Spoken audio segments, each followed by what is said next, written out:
ಚಿಕ್ಕಮಗಳೂರು ಲೋಕಸಭಾ ಕ್ಷೇತ್ರ ಅಂತ ಹೇಳಿದರೆ ಈ ದೇಶದ ಎಲ್ಲ ಜನರಿಗೆ ಗೊತ್ತಿರ್ತಕ್ಕಂಥ ಕ್ಷೇತ್ರ. ಆ ಕ್ಷೇತ್ರದ ಒಂದು ವಿಧಾನಸಭಾ ಕ್ಷೇತ್ರ ಅಂತ ಹೇಳಿದರೆ ಅದು ಬೆಳ್ತಂಗಡಿ ವಿಧಾನಸಭಾ ಕ್ಷೇತ್ರ. ದಿವಂಗತ ಶ್ರೀಮತಿ ಇಂದಿರಾ ಗಾಂಧಿಯವರು ಸಾಮಾಜಿಕ ನ್ಯಾಯದಿಂದ ವಂಚಿತರಾದಂಥ ದುರ್ಬಲ ವರ್ಗದ ಪರವಾಗಿ ಕೆಲಸ ಮಾಡಿದಂತಹ, ಬಡವರಿಗೆ ಸ್ವಾಭಿಮಾನದ ಬದುಕನ್ನು ಕೊಟ್ಟಿರ್ತಕ್ಕಂಥ 20 ಅಂಶದ ಆರ್ಥಿಕ ಕಾರ್ಯಕ್ರಮಗಳು ಕೊಟ್ಟು ಬಡವರಿಗೆ ಸಬಲೀಕರಣದ ಶಕ್ತಿಯನ್ನು ಕೊಟ್ಟು ಇವತ್ತು ಮೈ ತುಂಬ ಬಟ್ಟೆ ಹಾಕ್ಕೊಂಡು ಗೌರವದಿಂದ ಈ ಸಮಾಜದಲ್ಲಿ ಬದುಕಲಿಕ್ಕೆ ಅವಕಾಶ ಮಾಡಿಕೊಟ್ಟಿರ್ತಕ್ಕಂಥ ಶ್ರೀಮತಿ ಇಂದಿರಾ ಗಾಂಧಿಯವರಿಗೆ ಒಂದು ಅನಿರೀಕ್ಷಿತ ಸೋಲಾಯಿತು. ಅಂತ ಶ್ರೀಮತಿ ಇಂದಿರಾ ಗಾಂಧಿಯವರು ಮತ್ತೊಮ್ಮೆ ಲೋಕಸಭೆಗೆ ಕಳಿಸಬೇಕು ಅಂತೇಳಿ ಸಮಸ್ತ ಬಡವರ ಮತ್ತು ಕಾಂಗ್ರೆಸ್ನ ಕಾರ್ಯಕರ್ತರ ಅಪೇಕ್ಷೆ, ಆಶೆ ಇತ್ತು.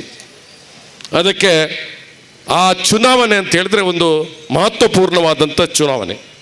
ಆ ಚುನಾವಣೆಗೆ ಚಂದ್ರೇಗೌಡರು ಲೋಕಸಭಾ ಅಭ್ಯರ್ಥಿಯಾಗಿ ಸದಸ್ಯರಾಗಿದ್ದಂಥವ್ರು ಅವರು ರಾಜೀನಾಮೆಯನ್ನು ಕೊಟ್ಟು ಈ ಕ್ಷೇತ್ರವನ್ನು ಮತ್ತೆ ಇಂದಿರಾ ಗಾಂಧಿ ಸ್ಪರ್ಧೆ ಮಾಡಲಿಕ್ಕೆ ಅವಕಾಶ ಮಾಡಿಕೊಟ್ಟಾಗ 1978ನೇ ಇಸ್ವಿ ಬಹುಶಃ ಅದೊಂದು ಚರಿತ್ರೆಯಲ್ಲಿ ಬರೆದಿರಬೇಕಾದಂಥ ದಿವಸ ಅಂತ ನಾನು ಹೇಳಲಿಕ್ಕೆ ಇಷ್ಟಪಡ್ತಾ ಇದ್ದೀನಿ. ಈ ಬೆಳ್ತಂಗಡಿ ಭಾಗದಲ್ಲಿ ಇಲ್ಲಿಯ ಸಮಸ್ತ ಕಾರ್ಯಕರ್ತರ ಶಕ್ತಿಯನ್ನು ವಿನಿಯೋಗ ಮಾಡಿ ದೇಶದ ದೊಡ್ಡ ದೊಡ್ಡ ವಿಪಕ್ಷದ ಮುಖಂಡರುಗಳು ಬಂದು ಇಲ್ಲಿ ಕ್ಯಾಂಪ್ ಮಾಡಿ, ಆವಾಗ ವಿಪಕ್ಷ ಅಲ್ಲ ಆಡಳಿತ ಪಕ್ಷದ ಮುಖಂಡರುಗಳು ಕ್ಯಾಂಪ್ ಮಾಡಿ ಬಹುಶಃ ಇಂದಿರಾ ಗಾಂಧಿಯನ್ನು ಸೋಲಿಸಬೇಕು ಅಂತ ಅಹೋರಾತ್ರಿ ದುಡಿದಿರ್ತಕ್ಕಂಥ ಕಾಲ ನಮ್ಮ ಕಣ್ಣಿಗೆ ಕಟ್ತಾ ಇದೆ. ಅಂಥ ಸಂದರ್ಭದಲ್ಲಿ ಬೆಳ್ತಂಗಡಿಯ ಜನತೆ ಕಾಂಗ್ರೆಸ್ನ ಮೇಲೆ ಪ್ರೀತಿಯನ್ನು ಇಟ್ಟು ಅತ್ಯಂತ ಹೆಚ್ಚು ಮತವನ್ನು ಕೊಟ್ಟಿರ್ತಕ್ಕಂಥ ಕ್ಷೇತ್ರ ಬೆಳ್ತಂಗಡಿ ಕ್ಷೇತ್ರ. ಕಾಂಗ್ರೆಸ್ ಪಕ್ಷ ಸತತವಾಗಿ ಜನರ ಜೊತೆ ಕೆಲಸ ಮಾಡಿಕೊಂಡು ಬಂದಂಥ ಇತಿಹಾಸ ಇರತಕ್ಕಂಥ ಕ್ಷೇತ್ರದಲ್ಲಿ ಬಹುಶಃ ಕಾಂಗ್ರೆಸ್ಸಿಗೆ ಸೋಲಾಗಿದೆ. ಇಲ್ಲಿ ಅಪಪ್ರಚಾರಗಳು ಬಹುಶಃ ವರ್ತಮಾನ ದಿವಸಗಳಲ್ಲಿ ಭಾರತೀಯ ಜನತಾ ಪಕ್ಷ, ಆ ಪಕ್ಷಕ್ಕೆ ಹೆಸರು ಭಾರತೀಯ ಜನತಾ ಪಕ್ಷ ಅಂತ ನಾನು ಹೇಳೋದಿಲ್ಲ, ಭಾರತೀಯ ಜೂಟ್ ಪಾರ್ಟಿ. ಭಾರತೀಯ ಜೂಟ್ ಪಾರ್ಟಿ ಸುಳ್ಳು ಹೇಳ್ತಕ್ಕಂಥ ಒಂದು ನಡವಳಿಕೆಯನ್ನು ಮಾಡಿಕೊಂಡು ಬಂದಂಥ ಪಕ್ಷ. ಅವರ ಯಾವುದೇ ವಿಚಾರಗಳಿರ್ಬೋದು ಅದು ಸುಳ್ಳು ಅಪಪ್ರಚಾರ ಮಾಡಿ ಸಂದರ್ಭಕ್ಕೆ ಅವರು ಜನರನ್ನು ಮರಳು ಮಾಡ್ತಕ್ಕಂಥ ಕೆಲಸವನ್ನು ಮಾಡ್ತಾರೆ. ಧರ್ಮದ, ಭಾಷೆಯ, ದೇಶದ ಹೆಸರನ್ನು ಹೇಳಿಕೊಂಡು ಜನರ ವಂಚಿಸಿ ಮತವನ್ನು ಪಡೆಯತಕ್ಕಂಥ ಕೆಲಸವನ್ನು ಇವತ್ತು ಮಾಡ್ತಾ ಇದ್ದಾರೆ. ಸರಿಸುಮಾರು 5 ವರ್ಷಗಳ ಹಿಂದೆ ಲೋಕಸಭಾ ಚುನಾವಣೆ ಬಂದಾಗ ಸನ್ಮಾನ್ಯ ಮೋದಿಯವರನ್ನು ಈ ಕರ್ನಾಟಕ ಜನತೆ ಕಣ್ಣಲ್ಲಿ ಸರಿಯಾಗಿ ಕಾಣಲಿಲ್ಲ. ಅವರ ಕಟೌಟ್ಗಳು ಭಾರಿ ಹಳ್ಳಿಗೆ ಬಂತು. ಹಳ್ಳಿಯಲ್ಲಿ ಬಂದಾಗ ಮೋದಿ ಸಾಹೇಬರು ಭಾರಿ ಕೆಲಸ ಮಾಡಿದ್ದಾರೆ ಅಂತೇಳಿ ಆ ಕಟೌಟ್ನಲ್ಲಿ ಮಾತ್ರ ನೋಡಿದ್ರು. ಕಟೌಟನ್ನು ನೋಡಿ ಜನ ಓಟ್ ಹಾಕಿದ್ರು. ಭರವಸೆಗಳು ಅಷ್ಟಿತ್ತು. ಈ ದೇಶದಲ್ಲಿ ಕಾಂಗ್ರೆಸ್ ಪಕ್ಷ ಅನೇಕ ವರ್ಷಗಳ ಕಾಲ ಅಧಿಕಾರ ಮಾಡಿದೆ, ಬಡವರಿಗೆ ಏನನ್ನೂ ಮಾಡಲಿಲ್ಲ. ನನಗೆ ಕೇವಲ ಕೆಲವೇ ದಿನಗಳು ಅಧಿಕಾರ ಕೊಡಿ, ನಾನು ಬದಲಾವಣೆ ತರ್ತೇನೆ ಅಂತ ಹೇಳಿ ಮಾತು ಕೊಟ್ಟು ಅನೇಕ ಭರವಸೆಯನ್ನು ಕೊಟ್ಟಿದ್ದಾರೆ. ಭರವಸೆಗಳು ನಿಮಗೆಲ್ಲ ಮರೆತಿರ್ಲಿಕ್ಕೆಲ್ಲ ನೆನಪಿದೆ. ವಿದೇಶದಿಂದ ಕಪ್ಪು ಹಣವನ್ನು ತರ್ತೇನೆ, ವಿದೇಶದ ಸ್ವಿಸ್ ಬ್ಯಾಂಕಲ್ಲಿ ನೀವು ಕೇಳಿ, ಸ್ವಿಸ್ ಬ್ಯಾಂಕ್ ಅಂತ ಇದೆ. ಸ್ವಿಸ್ ಬ್ಯಾಂಕಿನ ಜಗತ್ತಿನ ಎಲ್ಲ ಶ್ರೀಮಂತರು ಸ್ವಿಸ್ ಬ್ಯಾಂಕಲ್ಲಿ ದುಡ್ಡು ಇಡ್ತಾರೆ ಅಂತೇಳಿ ನಾವು ತಿಳ್ಕೊಂಡಿದ್ದೇವೆ. ನಮಗೆ ಗೊತ್ತಿಲ್ಲ ಅದು ಸ್ವಿಸ್ ಬ್ಯಾಂಕ್ ಅಂತ ಏನು ಅಂತೇಳಿ, ಅದನ್ನು ನೋಡಿಯೂ ಇಲ್ಲ ನಾವು. ಆ ಸ್ವಿಸ್ ಬ್ಯಾಂಕ್ BJPಯರ ಮಾತಿನ ವೈಖರಿ ಹೇಗಿತ್ತು ಅಂತ ಹೇಳಿದ್ರೆ, ಆ ಸ್ವಿಸ್ ಬ್ಯಾಂಕ್ನಲ್ಲಿ ಕಾಂಗ್ರೆಸ್ನವರು ದುಡ್ಡಿದೆ. ಅದರಲ್ಲಿ ಮುಖ್ಯವಾಗಿ ನೆಹರು ಕುಟುಂಬದ ಎಲ್ಲ ತಲೆಮಾರಿನ ಜನರ ದೊಡ್ಡ ಪ್ರಮಾಣದ ದುಡ್ಡು ಇದೆ ಅಂತೇಳಿ ಪ್ರಚಾರವನ್ನು ಮಾಡಿದರು. ನಾವು ಅಧಿಕಾರಕ್ಕೆ ತನ್ನಿ, ನಾವು ವಿದೇಶಿ ಕಪ್ಪು ಹಣವನ್ನು ತರ್ತೇವೆ, ಪ್ರತಿಯೊಂದು ಕುಟುಂಬಕ್ಕೆ 15 ಲಕ್ಷ ಕೊಡ್ತೇವೆ ಅಂತೇಳಿ ವಾಗ್ದಾನ ಮಾಡಿದರು. ಬಂಧುಗಳೇ, ಇವತ್ತು 5ನೇ ವರ್ಷ ಚುನಾವಣೆ ನಡೀತಾ ಇದೆ. ಇವರಿಗೆ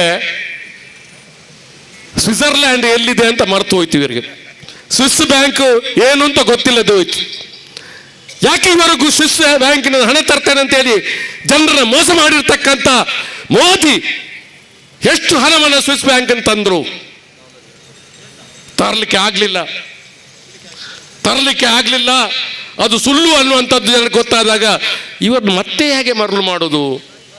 ದೇಶದಲ್ಲಿರ್ತ ಕಪ್ಪು ಹಣವನ್ನು ನಾವು ಹೊರಗೆ ತರ್ತೇವೆ, ವಿದೇಶದ ಕಪ್ಪು ಹಣ ಮುಗಿಯಿತು, ಅದನ್ನು ತರಲಿಕ್ಕೆ ಆಗಿಲ್ಲ, ದೇಶದ ಕಪ್ಪು ಹಣವನ್ನು ತರ್ತೇನೆ ಅಂತ ಹೇಳಿ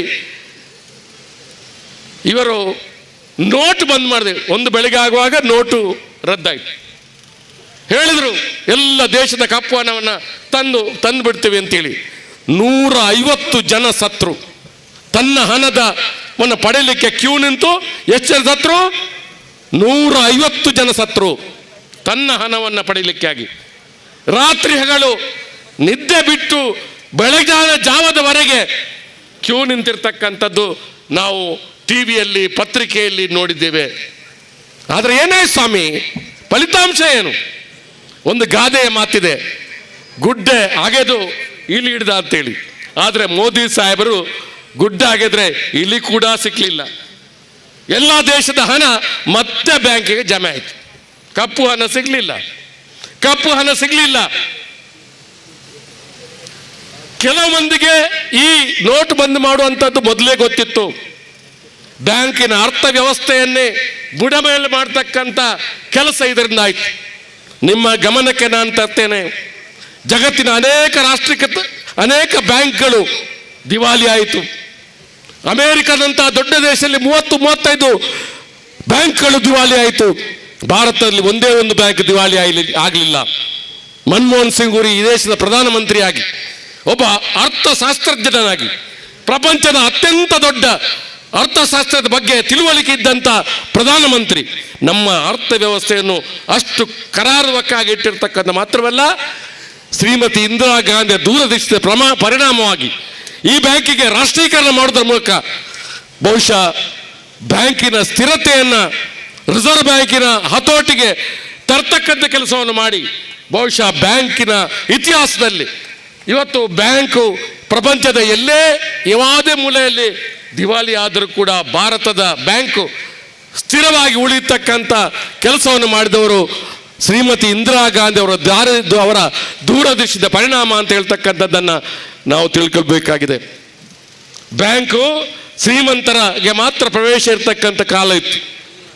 ಬ್ಯಾಂಕ್ ರಾಷ್ಟ್ರೀಕರಣ ಆದವಾಗ ಎಲ್ಲ ಜನರಿಗೆ, ಬಡವರಿಗೆ ಆ ಬ್ಯಾಂಕಿಗೆ ಪ್ರವೇಶ ಮಾಡ್ತಕ್ಕಂಥ ಅವಕಾಶ ಬಂದಿರತಕ್ಕಂಥದ್ದು ತಾವು ಗಮನಿಸಿದ್ದೀರಿ ಅಂತ ಹೇಳ್ತಕ್ಕಂಥ ಮಾತನ್ನು ನಾನು ಹೇಳಲಿಕ್ಕೆ ಇಷ್ಟಪಡ್ತಾ ಇದ್ದೇನೆ. ಈ ರೀತಿಯಲ್ಲಿ ಇವತ್ತು ಬ್ಯಾಂಕಿನಲ್ಲಿ ನೀವು ಒಂದು 100 ರೂಪಾಯಿ ಡೆಪಾಸಿಟ್ ಇದ್ದರೆ ನಿಶ್ಚಿಂತೆಯಾಗಿ ಮನೆಯಲ್ಲಿ ಮಲಗ್ತೀರಿ, ಅದಕ್ಕೆ ಬಡ್ಡಿ ಸಹಿತ ನನಗೆ ಸಿಗುತ್ತೆ ಅಂತೇಳಿ ಅಂಥ ವಿಶ್ವಾಸವನ್ನು ಮೂಡಿರ್ತಕ್ಕಂಥ ಕೆಲಸ ಬಹುಶಃ ಹಿಂದೆ ಇಂದಿರಾ ಗಾಂಧಿಯವರ ಕಾಲದಿಂದ ಸತತವಾಗಿ ಈ ಬ್ಯಾಂಕಿನ ವ್ಯವಸ್ಥೆ ಮುಂದುಕೊಂಡು ಬಂದಂಥ ಬ್ಯಾಂಕಿಂಗ್ ವ್ಯವಸ್ಥೆ ಎಲ್ಲಿವರೆಗೆ ಹೋಗಿತ್ತು ಅಂತ ಹೇಳಿದ್ರೆ, ರಿಸರ್ವ್ ಬ್ಯಾಂಕ್ ಅಂತ ಹೇಳಿದ್ರೆ ಬಹಳ ಜನರಿಗೆ ನಂಬಿಕೆ. ರಿಸರ್ವ್ ಬ್ಯಾಂಕ್ ಅಂತ ಹೇಳಿದ್ರೆ ರಿಸರ್ವ್ ಬ್ಯಾಂಕ್, ಅದಕ್ಕೆ 2 ಮಾತು ಹೇಳುವಂಥ ಜನ ಇರಲಿಲ್ಲ. ರಿಸರ್ವ್ ಬ್ಯಾಂಕಿನಲ್ಲಿ ಕೂಡ ಅಪಸ್ವರ ಶುರುವಾಯಿತು. ರಿಸರ್ವ್ ಗವರ್ನರ್ ಹೇಳಿದ ಕೇಳಿದ್ರೆ ರಾಜೀನಾಮೆ ಕೊಡ್ತಕ್ಕ ಸ್ಥಿತಿಗೆ ಬಂತು.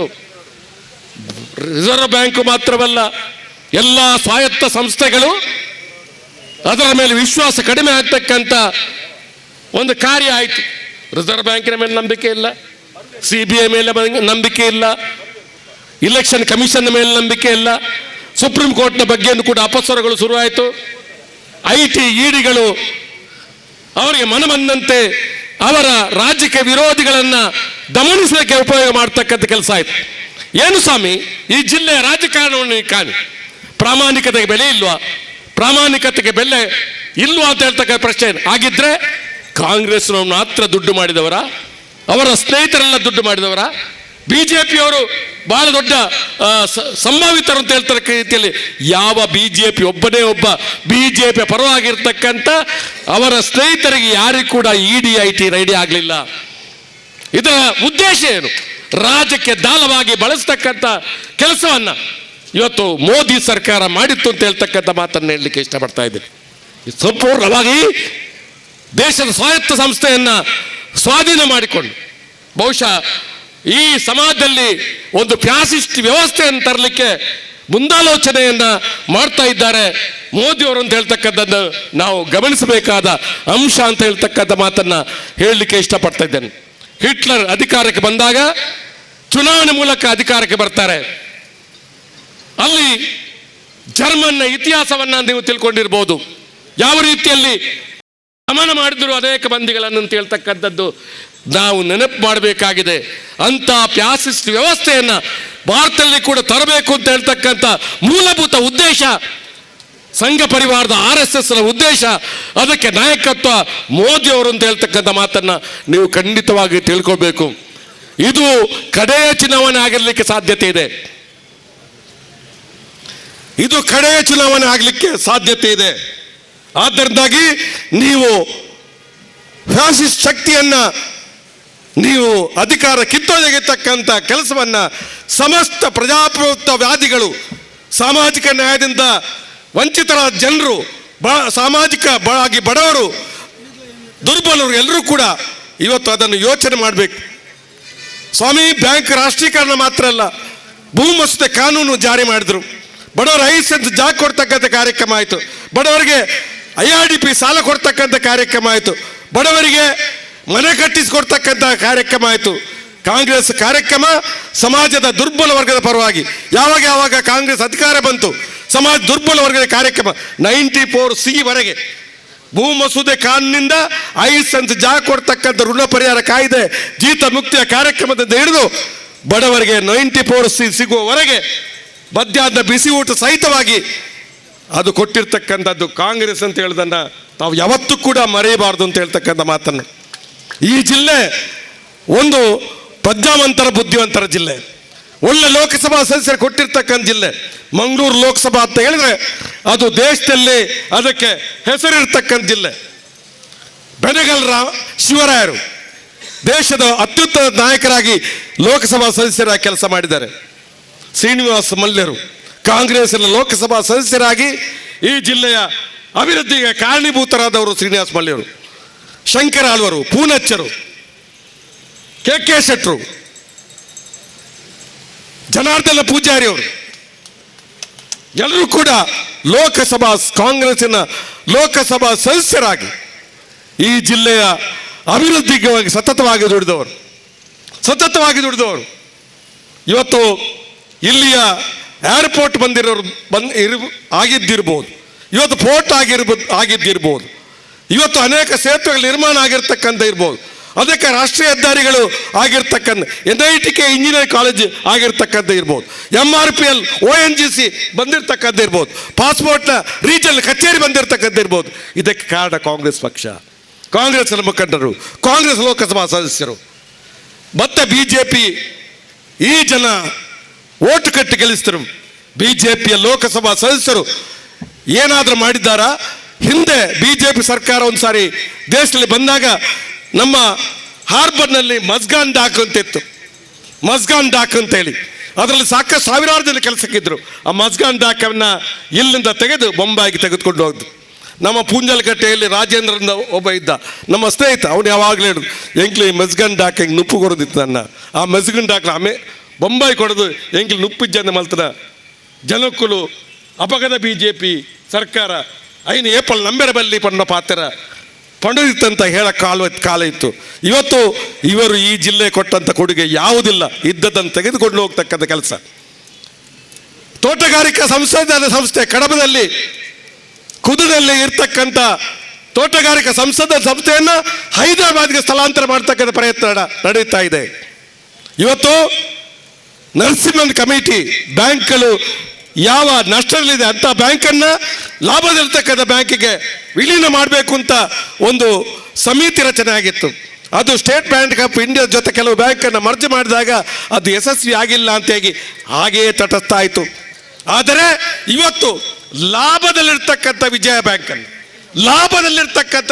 ಒಂದು ಸಮುದಾಯ ಸ್ಥಾಪನೆ ಮಾಡಿರ್ತಕ್ಕಂಥ ವಿಜಯ ಬ್ಯಾಂಕ್, ಅದು ಗುಜರಾತಿನ ಮೂಲದ ನಷ್ಟದಲ್ಲಿರ್ತಕ್ಕಂಥ ದೇನಾ ಬ್ಯಾಂಕ್, ನಷ್ಟದಲ್ಲಿರ್ತಕ್ಕಂಥ ದೇನಾ ಬ್ಯಾಂಕ್, ಅದು ಸಹಿತವಾಗಿ ನಷ್ಟದಲ್ಲಿರ್ತಕ್ಕಂಥ ಬರೋಡಾ ಬ್ಯಾಂಕಿಗೆ ಮರ್ಜ್ ಮಾಡ್ತಕ್ಕಂಥ ಕೆಲಸವನ್ನು, ಅದಕ್ಕೆ ವಿರುದ್ಧವಾಗಿ ಕಾಂಗ್ರೆಸ್ ಈ ಜಿಲ್ಲೆಯಲ್ಲಿ ಸತತವಾಗಿ ಪ್ರತಿಭಟನೆ ಮಾಡಿದೆ. ಈ ಜಿಲ್ಲೆ 72 ಬ್ರಾಂಚ್ಗಳ ಎದುರುಗಡೆ, ಶಾಖೆಯ ಎದುರುಗಡೆ ಕೂಡ ಪ್ರತಿಭಟನೆಯನ್ನು ಮಾಡಿದ್ದೇವೆ.